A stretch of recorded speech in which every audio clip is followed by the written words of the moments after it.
Also from my side, good morning everybody. It's good to see you all back here and a good number of new faces. Thanks for coming. Ladies and gentlemen, it's my privilege and great pleasure to introduce to you Benjamin Buchloh.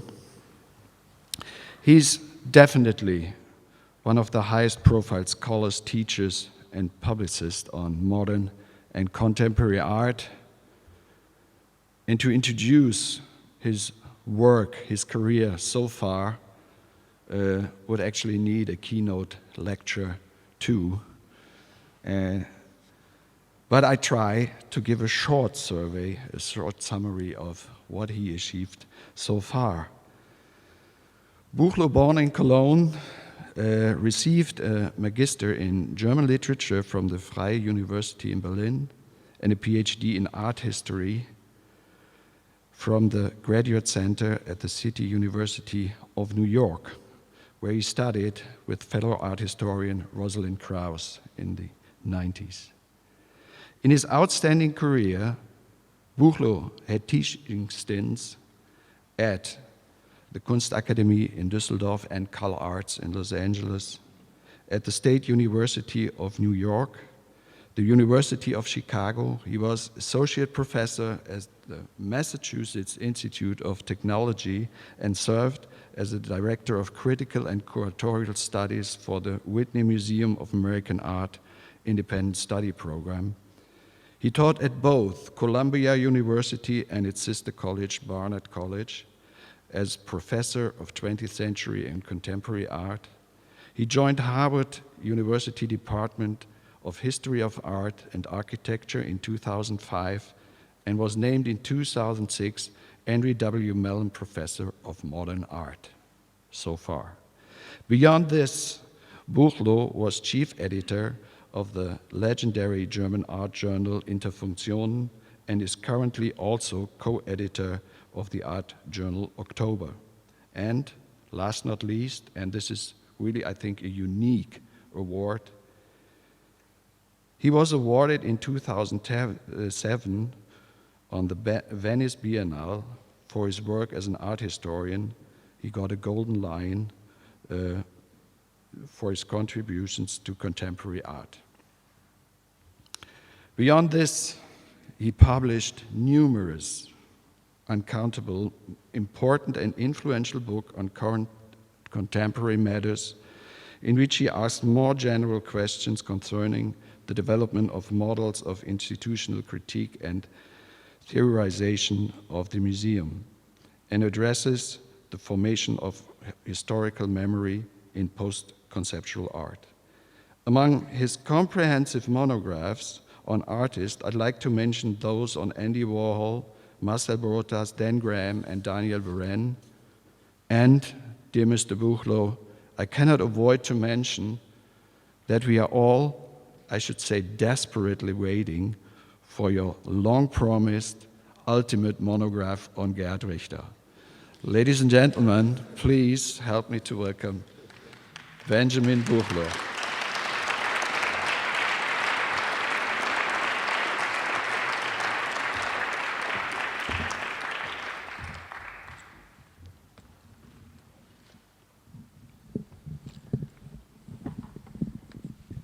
Thanks, Ulrich. It's the kind of introduction that's supposed to make you speechless, I suppose. I will try to overcome the impact. Thank you very much for inviting me, Okwi. Thank you, Ulrich, for organizing this fantastic conference. And I would like to personally thank Andrea Saul for the fantastic work she has done to get this all on the road. And I'm starting with an image that has no direct relationship to what we're doing here today, but I consider it one of the great works that the Haus der Kunst has generated. It's from 2007 by my admired friend, great artist Lawrence Wiener. Since we are speaking English, I will have to translate it, I suppose, even though it's wonderful to have a German inscription on the Haus der Kunst. And I'm not going to address it in detail, but I think it's an extraordinary text that basically condenses everything we do here today and we've done here yesterday, namely to address the question of repression in history, institutional repression, discursive repression, psychological repression. And it says, rows of cabbage marked with red ink, buried tomorrow. So.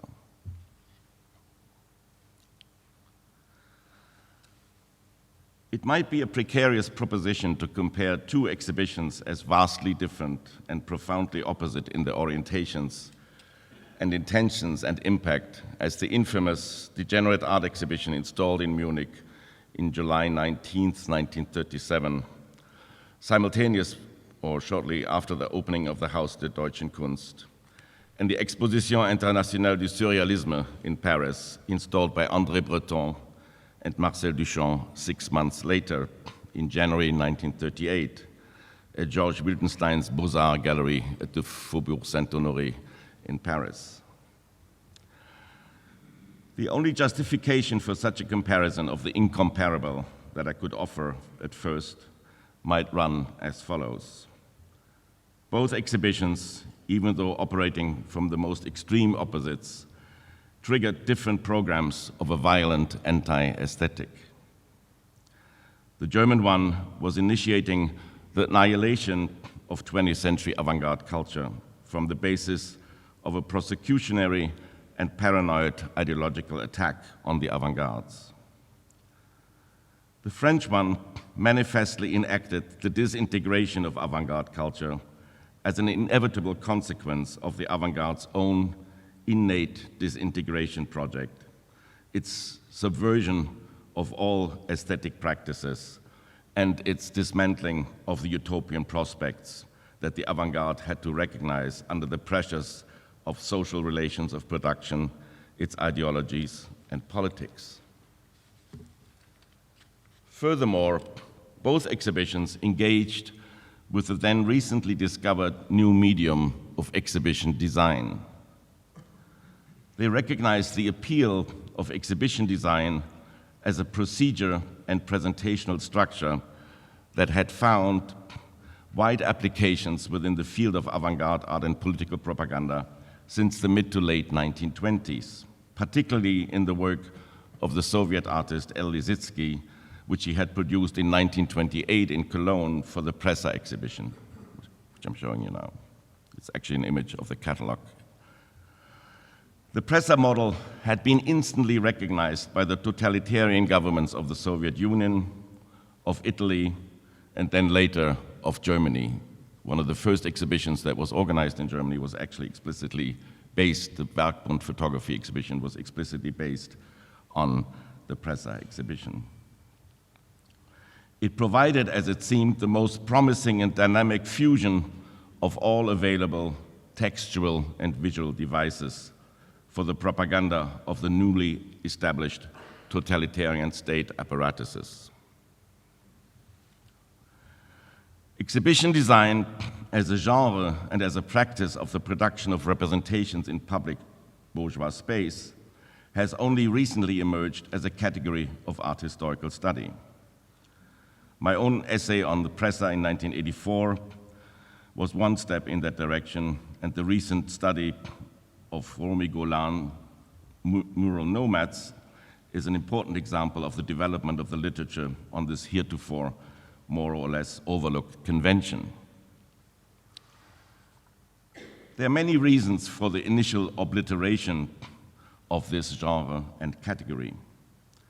The fact that exhibition design had been perceived for the longest time merely as a subservient operation. It was both sub-architecture and sub-sculpture. It was a set of practices that could not be conceived as either designing the order of public space, nor could it be perceived as architecture. Neither could it could it be perceived as painting in the way that painting and sculpture had structured the psychic conventions of object relations in the way that these traditional categories had always promised. Exhibition design as a category, as a hybrid of all of these practices, acquires an extraordinary centrality in the work of the most radical artists of the 1920s, and it is very quickly discovered and deployed and abrogated into the emerging propaganda apparatus of the totalitarian regimes of the 1930s. The hybridity of the format, the multiplicity of its means, is of course of particular interest to the historian now, since a vast number of conflicting impulses operate simultaneously in the constructions in which the situatedness of the subject in public space is problematized. Or rather, I should argue, no other genre and no other category of visual production displays the emerging conflicts of subject positions and the disintegration of the public sphere more clearly and more programmatically than exhibition design of that period. Of course, we would have to differentiate quite programmatically the sphere of exhibition design from other sides of mass cultural, high cultural crossovers and confrontations. For example, the photographic journal or cinematic production of that period. They are distinct from exhibition design because the dialectic between subjectivity and publicness, between subject and collectivity, has always already been decided in those media in advance. Whereas in exhibition design, a considerable number of these conflicts remain manifestly unresolved. This is precisely one of the reasons why the two exhibitions that I want to compare today bring all of these conflicts into an astonishing profile. One of the driving forces of the newly emerging practices of exhibition design had, of course, been the rise and the expansion of photography. Photography in the 1920s was at the very center, as we know, of the radicalization of concepts of a collective participatory reception and of a reflection on the situation of the subject in public space. Invested from the beginning with the promise of an utterly egalitarian image, photography will stand at the crossroads between the total commercialization of public space and the totalitarian annihilation of public space, between the emergence of totalizing product propaganda and spectacle on the one hand, and political propaganda and politics as spectacle on the other. Forming one of the crucial dialectics of image architecture, design, and space of the 1920s is what the task of exhibition design became.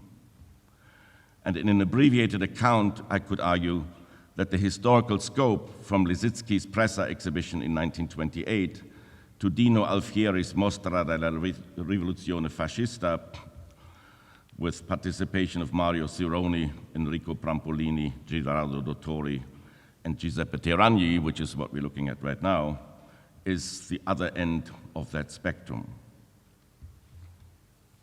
1932. Thus, in a very short period of 4 years, the initial promises of exhibition design to operate as an actual articulation of the extent and the degree of objectively available given collective participation in the processes of production and representation had actually been inverted into manifestations of how the very same media and means, that is the photographically enlarged image, the expanded spatial dynamic structuring of display devices to suture an activated spectator into the ideological state apparatus and complete the transformation from bourgeois public sphere to fascist mass media public sphere.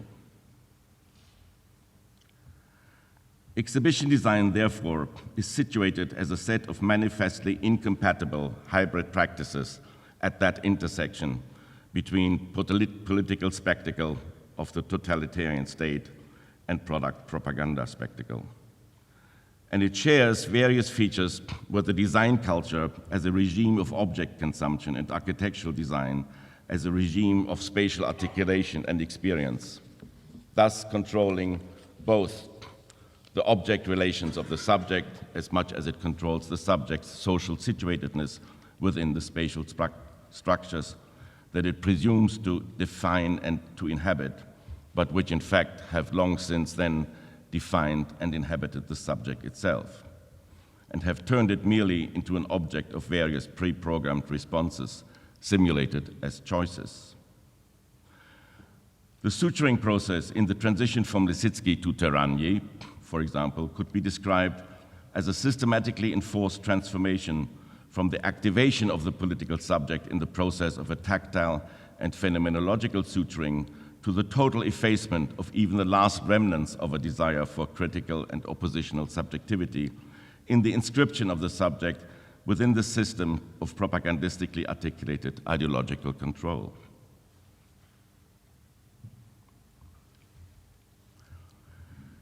It is against this very abbreviated sketch of the beginnings of exhibition design that I want to position the comparison of the two exhibitions of 1937 and 1938. Both of them, first of all, abandon or dismiss the photographic aesthetic that had been so foundational to the projects of early exhibition design altogether.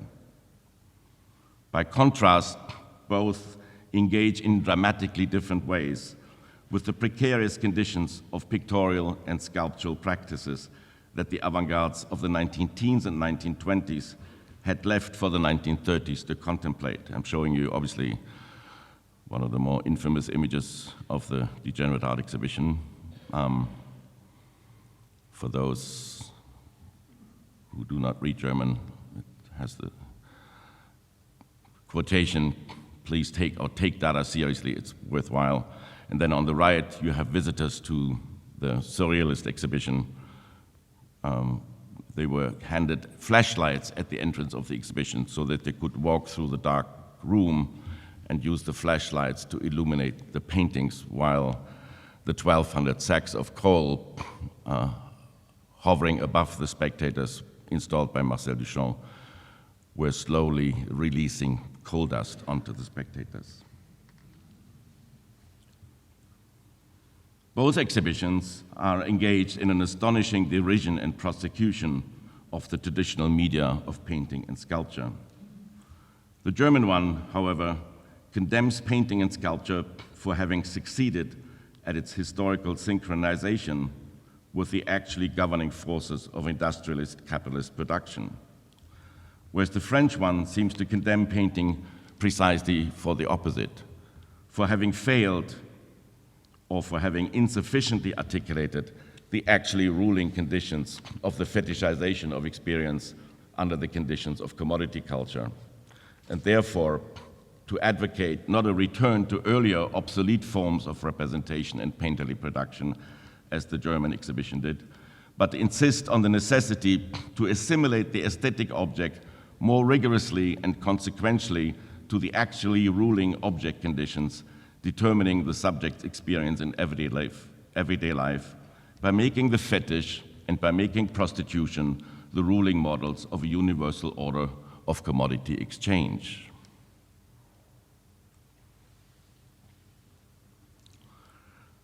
Thus, the German exhibition of so-called degenerate art made the public destruction of avant-garde culture its explicit goal. That destruction, however, was only one element in a larger project to accelerate the control of the cultural public sphere by Nazi-fascist ideology. And the overall project was to install a fascist system in all areas of the productions of cultural representation as effectively as possible. The French exhibition, by contrast, fundamentally different in every single aspect, took what it must have perceived as the actually emerging conditions of an inevitable end of the avant-garde as its point of departure. The fact that the very aspirations of the avant-gardes of the 1920s had now come under duress by so many different forces, external and internal, and that it showed signs of an epistemological fatigue, which was most evident in the fact, for example, in the fissure between André Breton and Marcel Duchamp, Breton being the organizer of the exhibition, Duchamp being the designer of the exhibition, concerning the great aspirations of surrealism had clearly reached their limits. In the design of the Paris exhibition, the innate cynicism of the Duchampian anti-aesthetic would now run its full course. And it would, in its own way, lead to a devastating conclusion of all avant-garde aspirations. A grotesque comical coda, so to speak, to the radical theater with which Dada and Surrealism had aspired to bring about the end of art. The French exhibition also recognized that in the face of imminent war, the realization of the avant-garde's utopian aspirations could not possibly be sustained any longer with any credibility. One of the elements of the design by Marcel Duchamp included the loud projection of German military marches.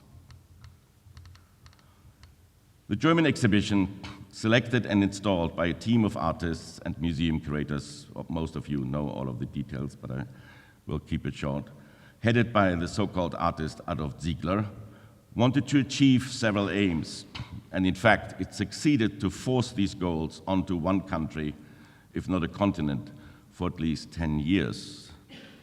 I'm showing you Ziegler's 4 elements, which is currently installed upstairs, so you can see it, and on the right, Salvador Dali's contribution to the Duchamp Street of Mannequins. First of all, the destruction of any and all avant-garde activities in Germany by destroying the museum culture and the collections of the Weimar state, which at the time was among the most advanced collections of modern art in the world. Under the command of Adolf Ziegler, these museums would now be raided by the fascist party apparatus in a period of 3 months during which the exhibition was planned. The museum directors and art historians who had assembled these collections would either be dismissed from their posts soon thereafter or resigned in advance of further prosecutions to come. The second aim was to physically destroy the actual objects of avant-garde culture, at that time widely disseminated in the first German democratic state of the Weimar Republic. To destroy them literally in the manner of a show trial, or rather a trial show. And lastly, the Degenerate Art Exhibition aimed at the intellectual and eventually at the physical prosecution of the artists themselves, leading in many cases either to emigration and permanent exile or to what has been called, in somewhat palliative terms, to inner exile. It can be stated that the Degenerate Art Exhibition did in fact achieve all of these goals and more effectively and devastatingly than even its perpetrators might have expected. Since the reconstitution of a liberal democratic avant-garde culture in Germany after 1947, and the Haus der Kunst gives us a great history of that process, would in fact take more than a decade. The trauma and the scars of the destruction would permeate cultural production for much longer than the 1950s. In fact, they would determine almost all of the relevant post-war German artistic production, from Joseph Beuys and Bernd Hiller-Becher to Gerhard Richter, from Hanne Darboven to the work of Anselm Kiefer. At least 2 generations of artists in post-World War West Germany had to confront the question of how to produce any cultural representations after the rupture that the Degenerate Art Exhibition had caused. The Degenerate Art Exhibition marked a caesura which defied any future presumption of a continuity of the nation-state culture. And it seems to have caused a scission in the very concept of cultural continuity and nation-state identity that continues to challenge post-war Germany at all levels up to this day. In the following, I will try to sketch some of the key concepts that emerge as the historically overdetermined crisis moments brought into focus by the dialectics of these 2 exhibitions. I will call these the dialectics of de-skilling and reskilling, the discontinuity of nation-state culture, and the resulting enforcement of exile as a universal condition.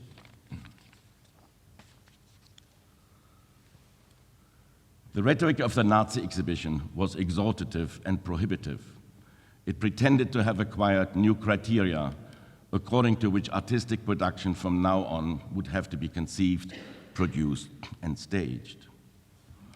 One of the central terms of the dialectic that we have attempted to sketch was precisely, in all of the discussions, latently formulated and then explicitly stated, that the dualism of de-skilling and reskilling obviously was central to the respective ideological and theoretical legitimations manifestly operating in both aspects of both exhibitions, in all aspects of both exhibitions.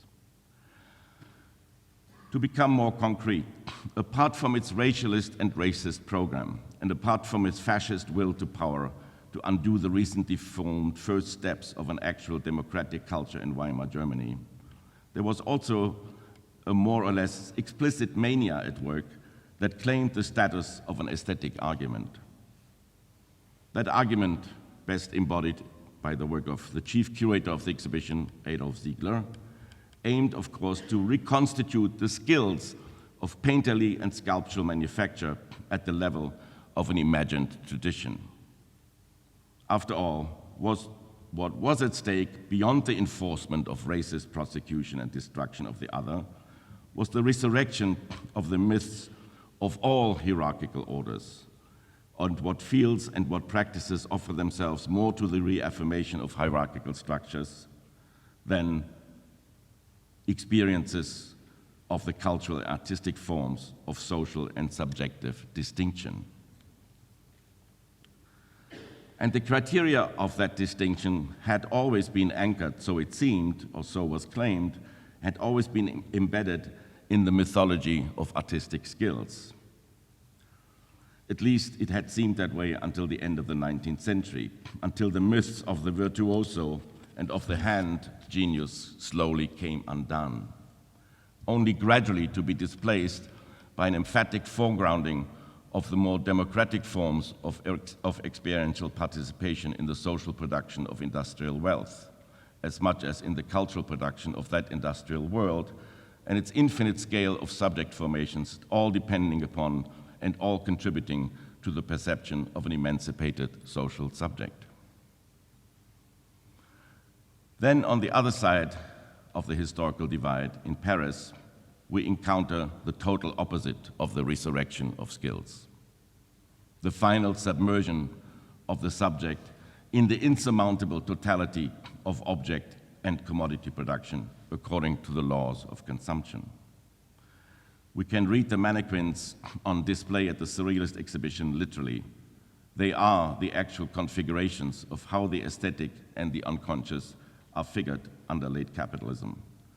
Once the regime of the commodity and of the cyclical alteration of the commodity image by fashion cycles have taken over all facets of subjectivity and have become the actual forces which determine and constitute the subject altogether. What is opposed here furthermore, of course, is the violence of the decree on the one hand to restore the rule of hierarchical orders and the myths sustaining it, the myths which claim skill as the indisputable guarantor that hierarchy will and can in fact be sustained and will be enforced. On the other hand, in Paris, we have a passive encounter with the already enforced violence of the regimes of total reification, where the surrealist object assemblage, in a way, only registers the already existing proto-totalitarian forms of domination by the world of objects. And it registers these regimes with the last resistance forms of an allegorical annihilation of the work of art itself, whose figures and subjects, in the most literal modes possible, are preparing now as the merely accidental accumulations of aleatory constellations of objects, whose agency has evaporated altogether, as it seems, leaving the dark, cavernous displays behind, in which the spectators have to search out the aesthetic experience with a flashlight. Clearly, it is at the level of this dialectical couple that I can begin to comprehend one set of the most profound oppositions operative in these two exhibitions. After all, the disintegration of artisanal and artistic skills had been one of the most devastating strategies that the avant-garde had initiated around 1912. And it was against this progressive elimination of the hand as the site of a privileged form of artistic competence and qualification that the program of the fascist director of the exhibition and fascist propaganda at large rallied most violently. What was at stake in the call to arms in this now violently enforced return to order? 10 years earlier in France, the retour à l'ordre had not yet called upon the state or the police for enforcement, but now it did, is strikingly evident in every single picture by the man who organized the Degenerate Art Exhibition. Ziegler's work, if we can take it as exemplary, and I think we can, is the pornography of promises, ideological, social, aesthetic, and psychosexual, to promise to resuscitate mythical forms of unavailable experience. These ranged from the promise to re-establish foundational structures of patriarchal social organization, to the promises to eradicate concepts of class, to the promises of psychosexual formations of uncontested patriarchal identity. Painting and the return to its artisanal foundations promised to anchor all of these pornographic images and impulses publicly in the pretense to resurrect their immutable foundation. Inevitably, and this was going to be, of course, the most violent impact of the claims of the exhibition organizers, their return to older mythical orders, which had never existed to begin with, would culminate in the racialist and racist claims for the re-establishment of a genetic and hereditary hierarchical order as well, whose innate political prosecution and eventually murderous enactment of its principles might not have been an initial conscious subtext of the retour à l'ordre, but certainly acquired a virulence now in the hands of the exhibition organizers.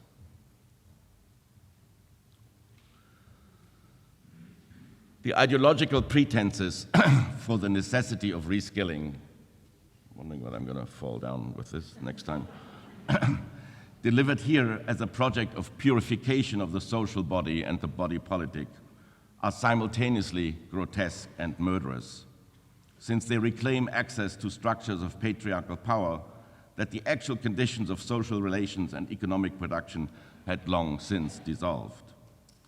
It is in the light of that Salvador Dali's triadic table on the right, perhaps even a distant comical echo of Paris's famous predicament to have to choose the most beautiful of the three graces, which is the image on the left, of course, by Ziegler once again.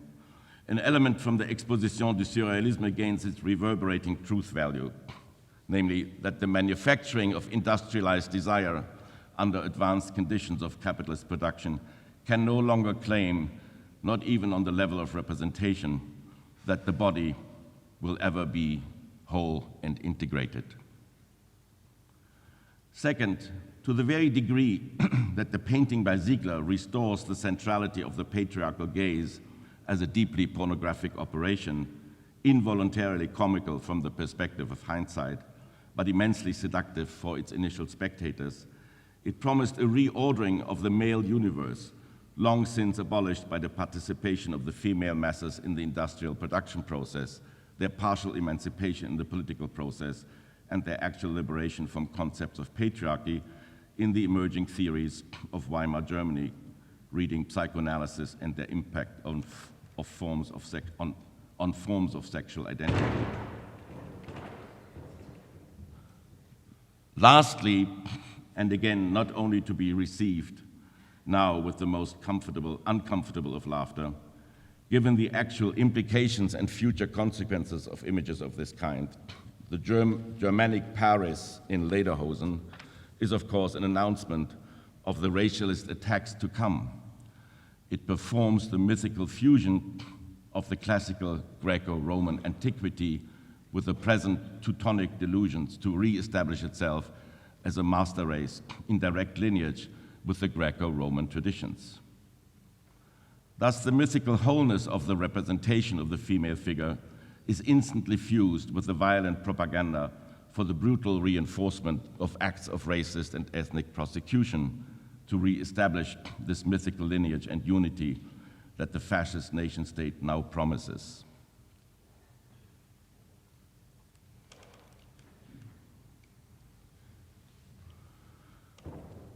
These criteria were, of course, structured around the fundamentalist claim that the ground from which subjectivity originates and to which it has to be reduced and restricted is primarily precisely the function of the nation-state identity. It is a ground in which the rules of hierarchical order are inscribed along the lines of a fiction of belonging and a communitarian association, a fiction that is substantialized supposedly by its material grounding in further fictions, class, religion, ethnicity, all the mythical foundations upon which the fiction of identity and the fiction of a cohesive totality is based or enforced.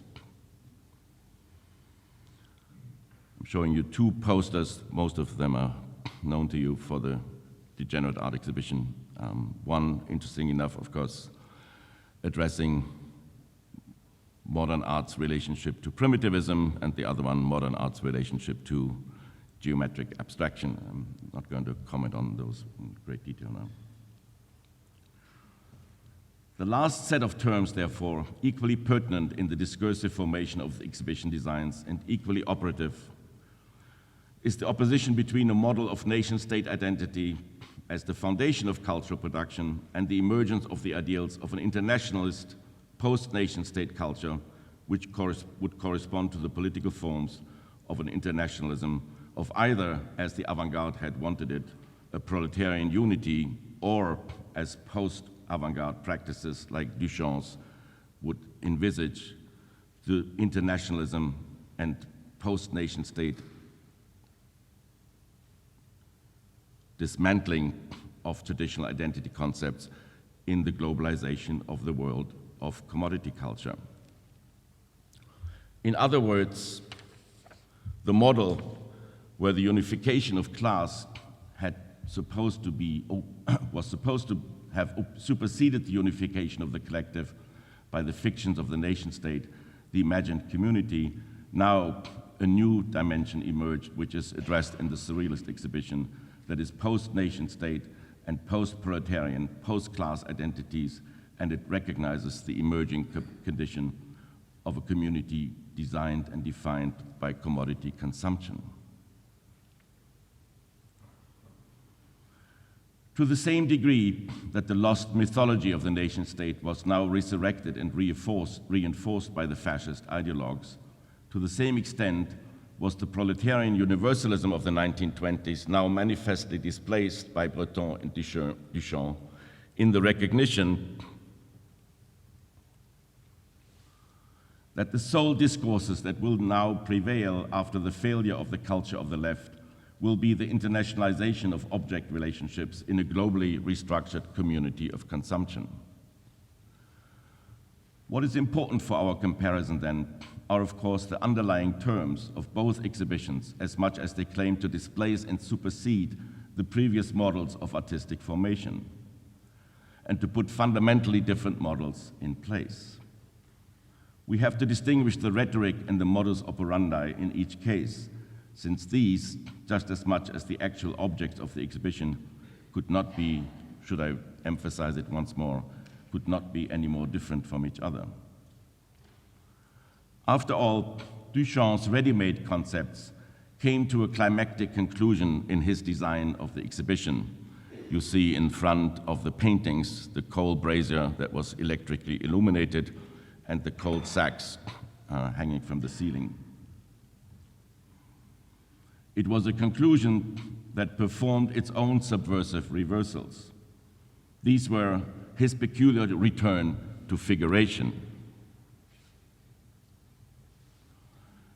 asking all artists who participated in the exhibition to contribute a design for a mannequin.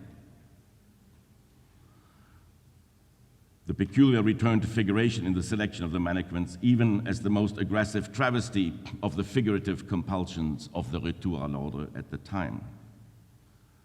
Furthermore, the grotesque hypertrophy of the very principles of exhibition design themselves, in a way that the exhibition was exhibiting the exhibition, and the drive to exhibit as much as the desire to inspect and regard the objects on display, which is wonderfully concretized in the request that spectators use flashlights to see the darkened exhibition. After all, that must be one of the motivations for endowing the spectators with flashlights, to find themselves confronted with their proper implementation of that desire to inspect that which is on display, and at the same time, they themselves being exhibited while trying to see the exhibit. This end of the aesthetic experience, as being completed by the universal rule of the principle and practices of exhibition as the sole guarantor of a remnant of the public sphere, was and is, as it turns out, a rather accurate prognosis. After all, it seems that exhibition is indeed the last single form of social collectivity we can recognize as having determined the second half of the 20th century, more than any other form of collective communication that the fascist violence had destroyed. And once again, with the previous pair of oppositional terms, the present dialectic of nationalism and internationalism has a number of illuminating facets worthy of our final detailed description. After all, the passageway of the mannequins in Duchamp's installation is clearly conceived as an alleyway of prostitution, since all of the individual model mannequins are conceived around the perpetually renewed question to what extent fashion and consumption, object relations under the regime of an emerging totalitarian society of spectacle and consumption, will actually alter the very possibility of even conceiving of a space and a subjecthood where the dimension of an aesthetic experience defined in whatever possible philosophical horizon has become practically unthinkable and actually untenable. Thus, this is Duchamp's own model, thus, prostitution universelle as the actually governing condition of object relations and experience, a globalized structure of unified forms of consumption at large, is opposed here to a different form of enforced violation, namely the imposition of a myth of a unified subjectivity under the rule of fiction of the nation state. What would it mean then to actually speak of an annihilation of the aesthetic sphere, either by the enforcement of nation-state ideology, as in Munich, or by the derisory performance and travesty of the regime of commodity fetishism as the ultimate condition of experience in Paris?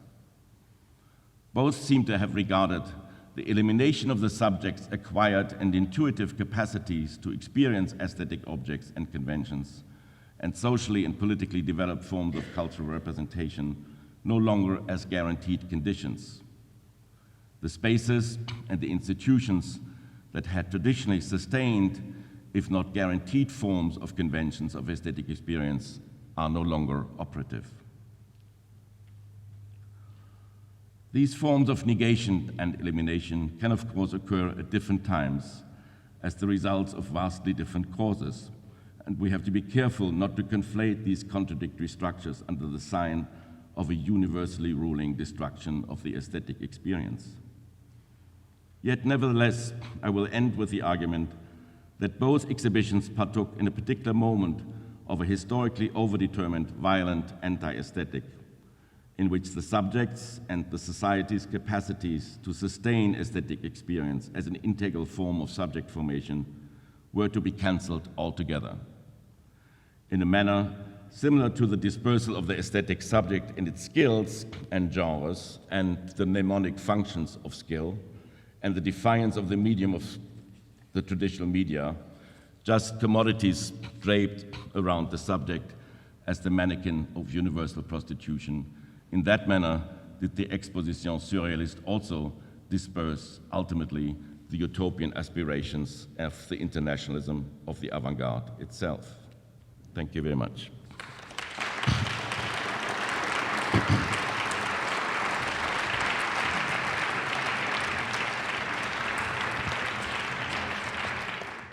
I would like to ask a question about the exhibition, maybe to Mrs. Bruntel and also to Benjamin Buchloh. The large kneeling figure by Lehmbruch, was exhibited in 1937 in the Degenerate Art Exhibition as kneeling in front of a painting by Lovis Corinth. It was one of the last works of Corinth, entitled Ex Homo, but it shows the Corinth very ill after his stroke, supported by two doctors.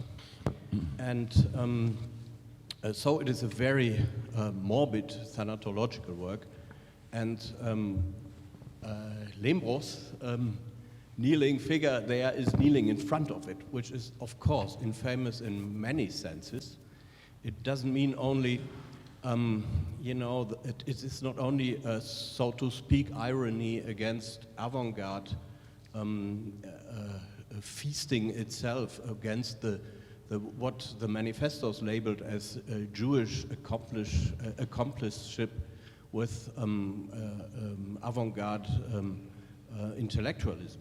But it is only probably an allusion to what this very German artist Corinth, what was his largest fault for the Nazis.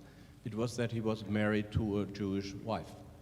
And here in the exhibition, you make her kneel in front of the organizers of Adolf Ziegler's, that means the organizer of the Degenerate Art Exhibition, major work, and the four elements. So the question to the organizers, why did you do so? And the question to Benjamin Buchloh, what do you think about it?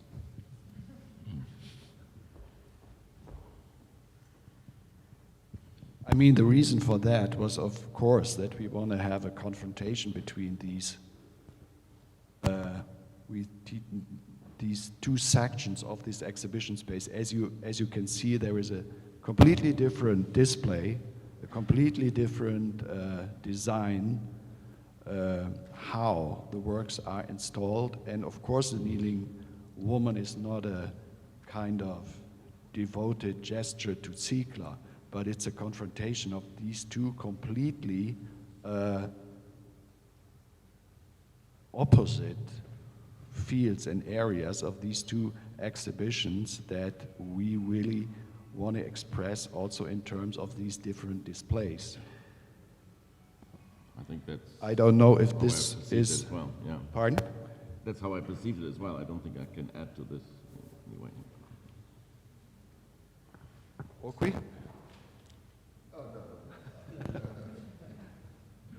More questions, please.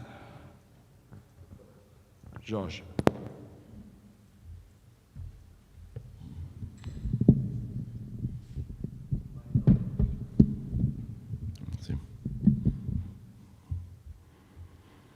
I am not a specialist of these questions, but to my knowledge, it's the very first time I experienced such a comparison, so difficult comparison and so obvious and necessary comparison at both level, aesthetic and political. So thank you very much for this. I just wanted to ask, not you, but us, to ask a question. On one hand, the possibility of this very comparison is linked to the contemporary situation. You mentioned some contemporary artists, but on the other hand, perhaps we can ask us a question, who in 1937 was able to begin this kind of work, to begin this comparison? And perhaps the answer is, in Paris, in 1937, there were precisely these lectures organized by Georges Bataille, le Collège de Sociologie. Georges Bataille, a former dissident surrealist, and in this Collège de Sociologie there was also Walter Benjamin. And it's very interesting that Benjamin was supposed to give a lecture, but finally he did not. But the lecture was supposed to be on commodity culture, precisely. And these people, Bataille and Benjamin, perhaps were the very people able to begin such a comparison, to compare fascist culture, which was the aim of the Collège de Sociologie, and the question of avant-garde. Do you agree with this? Thank you very much. This is a wonderful comment. I could not agree more. I think it's also important to introduce Bataille into the discussion because he is probably the only figure who theorizes fascism in a different cultural context, recognizing that fascism was not and would not be a singular Germanic operation, but recognizing that fascism was one of the possibilities of a development of late industrialized capitalism in any political formation. Secondly, I think what Bataille's contribution to the theorization of fascism is, which the leftist theoreticians never achieved, because there is no real theoretical attempt to analyze fascism other than in Walter Benjamin's work and then later in Wilhelm Reich. Bataille recognized that the psychic formations of late capitalist society had one historical tendency, which was precisely to increase the desire for mythification and therefore mobilize fascist impulses in any form of society. So I think the reference that you give is wonderful and very much appreciated. And I thought, I'm not sure whether we know anything about the comments by any of those people on the Exposition Surrealist, which of course is very sad.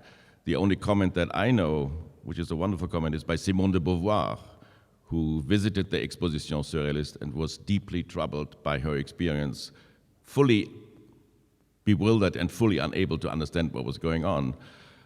Had we had any comments by Bataille on the exhibition, I'm sure, even though it's a bit presumptuous of me to say this, that it would have led to some type of description and analysis that would somehow correlate to what I've been trying to sketch out.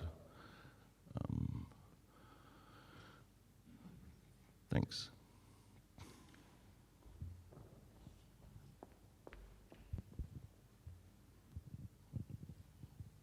Yeah. David. I agree. This is also very much, I feel, where the focus needs to be on this, the fact that the mediatization of culture goes hand in hand with its fascistization. Although I would like to add that I agree that Bataille, I think, offers one of the most satisfying and enlightened understandings of fascism in terms of heterogeneity, in terms of illogical and aesthetic and emotional overproduction, in a sense, where that energy can go. But in terms of your lecture, actually, I think Ernst Bloch, he, writing at this time, tries to distinguish between the exhibition and the Jahrmarkt, and he actually looks the exhibition and the Jahrmarkt. Okay. And he sees that actually as a space where this is in his essays on non-synchronicity and Erbschaft dieser Zeit. And I think that's actually really relevant in terms of the control of collective reception that he sees happening within the exhibition format versus the more populist cultural form of the Jahrmarkt. So the Jahrmarkt was a pre-industrial form where actual communication between people was still taking place? Yes. I don't remember that text. I mean, but obviously. Yeah, well, it's actually when he's dealing with aspects of non-synchronicity and montage that actually can go both ways, in a sense that it can be either seamless or not. And then the other thing I wanted to add was that Christian Seelfoss, who was the editor of Cahiers d'Art, actually does write several essays on Nazi art, which are very flawed because they completely uphold, at this point, very antiquated notions. In the Cahiers d'Art. Very antiquated notions of what the avant-garde signifies at this moment. Well, there's a very strong contingent of French critics Waldemar Georges, for example, Yeah, who of is course, also yeah. violently positioning himself immediately on the side of, I mean, there are many, Yeah. many moments when. Yeah, and Zervos doesn't position himself with fascism the way that Waldemar Georges does, but That's he... not. No, he's completely critical, but he distances French culture very much from... but anyway, Oh, okay. the third exhibition I thought maybe that we could throw into this, although we're probably running out of time, is the fact that while the Degenerate Art Exhibition's up in 37 and the Great German Art Exhibition is up, there's also an exhibition of French contemporary art being sponsored by the French embassy and the Nazi government together under the commission of Hermann Göring at Right. the Akademie der Künste. And, In Berlin. In Berlin. Yeah. And the way that... Which leads to the infamous Berlin visit Yes. of various French artists. Yeah. Yeah. Anyway, so... Okay. Anyway, thank you. Thanks.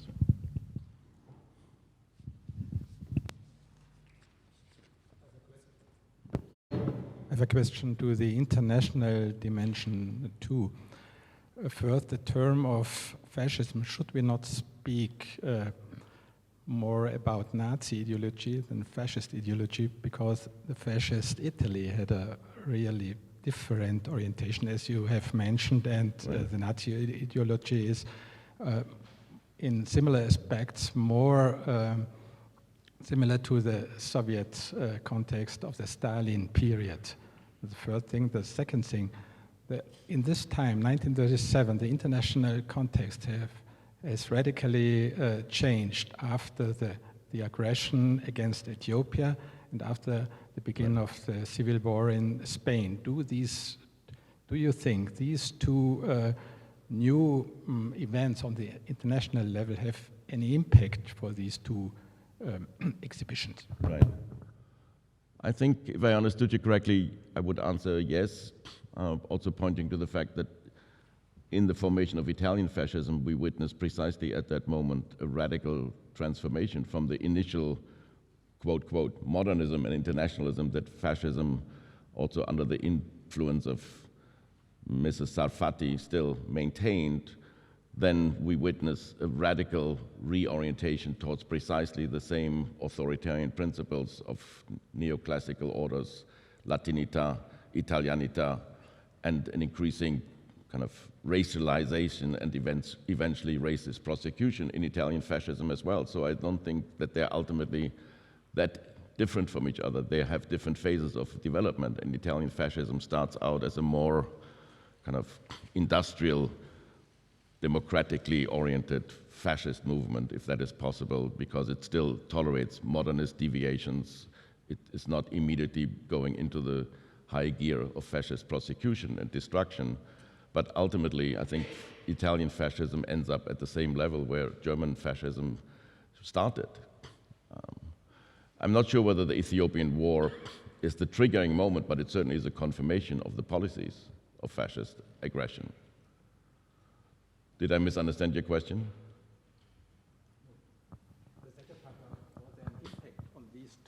Oh, on these two I'm not exhibition able- of these I could not radical changed international context, all the civil war and all the artists didn't reflect these changes.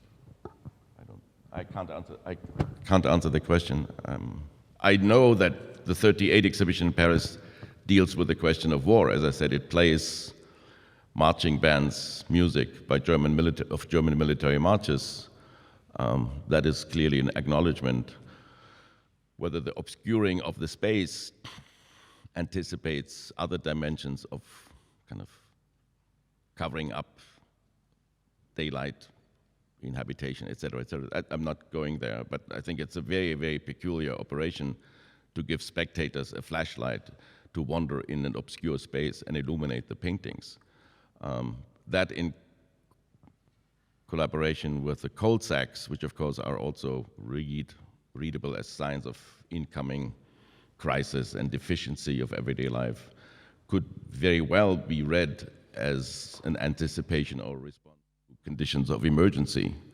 I think that would be clearly an aspect that one should read into the design by Duchamp as well.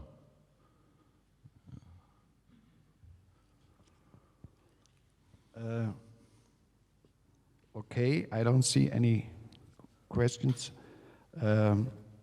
Time is running, and I would say, okay, one last question, please, with the gentleman there in the back, and then I let you go to the coffee break, yes. please.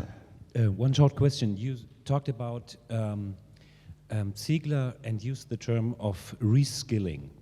And I think that doesn't really come as a surprise, because that was the denomination of his professorship at the Academy of Fine Arts for painterly techniques. He was not a professor of painting, but of Maltechnik. Okay. And then the second thing is reskilling probably works within the binary opposition of, let's say, modern avant-garde art and traditional conservative and then National Socialist art. But I think that even in the 1920s, the traditional way of painting was not that outmoded or dead that it needed a reskilling or rebuilding up. And yeah, that was basically the point. Hmm? Well, I agree with you to some extent, and I made references in passing to the retour à l'ordre when I said 15 years before the fascist exhibition, when retour à l'ordre was first coined as a term by Cocteau and first celebrated in France with exhibitions and artists explicitly positioning themselves in that affiliation. That was a reactionary operation, but it was not a reactionary operation that needed the police and the state to enforce it as a ruling principle, right? So yes, of course, and the discussion of reskilling and retour à l'ordre in the 19-teens and 20s is an endless complex conversation that we can't have right now, unfortunately. But if you are saying not all forms of return to order and figuration are necessarily by implication fascist, or even proto-fascist, but merely reactionary forms, then I would totally agree with you. Or I would even back off further and say, sure, if a painter wants to paint in the figure and wants to resuscitate the traditions of chiaroscuro and wants to maintain the traditions of perspectival space, there is no innate ethical conflict in doing so. But when you start depicting the female figure in the way that Ziegler does, for example, and link it to a manifest claim of racist superiority, then we do have a serious problem at our hands. And I think the reference to Ziegler as an instructor for painterly culture, I don't know whether you were trying to exculpate him from what I was trying to suggest he represented by saying he was only hired to teach painterly culture or painterly techniques. I don't think I don't imagine that you wanted to tell me that. Okay, so thanks. Thank you very much.